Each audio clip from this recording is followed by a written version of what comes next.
Hi, I'm Beth Stevenson. Welcome to Living Large on Little, where you learn to live well while saving time and money. Today we're going to be talking about timing your grocery purchases so that you pay the minimum amount all the time. It's a method that I've been using for decades, and over the years it has saved me thousands and thousands of dollars. This is the way it works. The retailers recycle their advertising. So they have a big sale in August, for instance, or in December, or in around Easter time, around Memorial Day, and they will have that same sale every year, and usually it will be with the same items. Those big sales, especially case lot sales, will bring you the lowest prices of the season. So the trick is to figure out how much of those items that are on sale you actually eat and how much you would actually use in a year. So for instance, at the case lot sale that's coming up in August, mandarin oranges are going to be 59 cents a can, and that's as low as they will ever be in the year. So I'm going to try to buy a whole year's supply.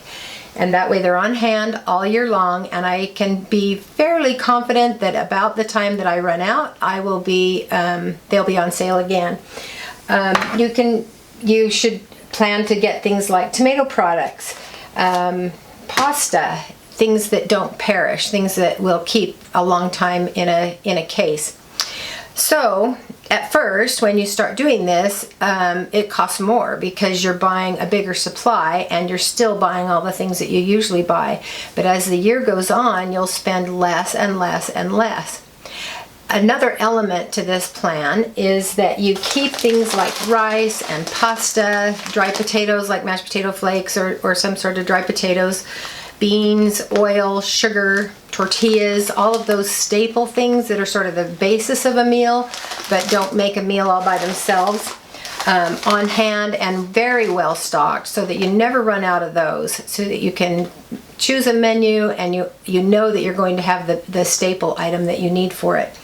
So as the year goes on, you'll build up a bigger and bigger supply, and if you're wondering where in the world you would keep it, there's probably a lot of space in your living area that is not being used. For instance, what about under beds? Is there space to stuff a couple of cases of canned fruit or dry pasta or something underneath a bed, or at the back of a closet, or at the top of a hat rack, where you'll keep some of it in your cupboard, but you'll keep the bulk of the volume that you've bought somewhere where it's not in the way.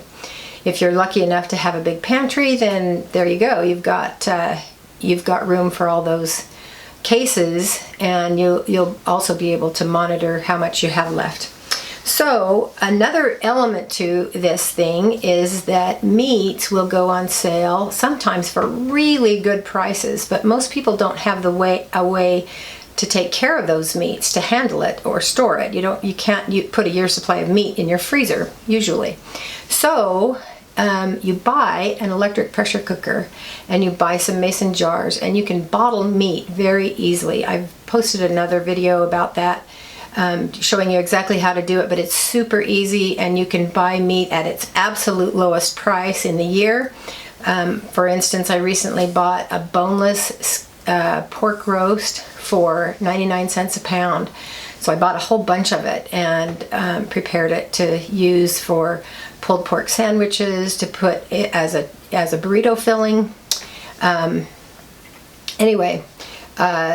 So that's a way of really stocking up even on things that are perishable, like meats or fruits. So this method saves you money by keeping you from paying the highest price for foods, but it also saves you money by keeping you out of the grocery store, because we all know that rack of baked goods that smells so good and looks so delicious and you're hungry anyway is going to trick you into buying something that you really don't need and you would probably rather not spend your money on.